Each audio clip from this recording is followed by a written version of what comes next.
Бог и расточатся врази Его, и да бежат от лица Его, ненавидящих Его. Пасха священная нам показася, Пасха нова святая, Пасха таинственная, Пасха всечестная, Пасха Христос Избавитель, Пасха непорочная, Пасха великая, Пасха верный, Пасха двери райские нам отверзающая, Пасха светло светлающая верный.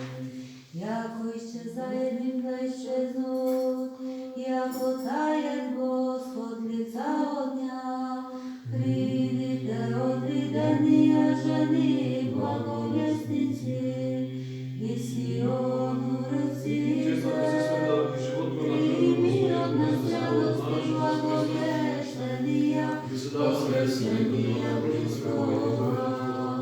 Красуйся, ликуй, радуйся, Иерусалиме, Царя Христа узрев из гроба, яко жениха происходяща.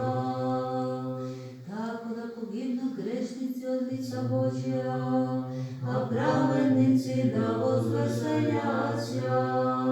Мироносицы жени утро глубоку представща ко гробу живодавца, обредоше ангела на камени се нашла, и той провещав им свице глаголяше: Что ищете жива го смертливи, что плачете нетлена Боготли, шече проповедите учеников Его.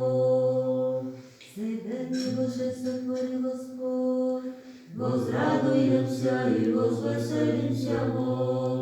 Пасха красная, Пасха Господня, Пасха, Пасха всечестная нам восия, Пасха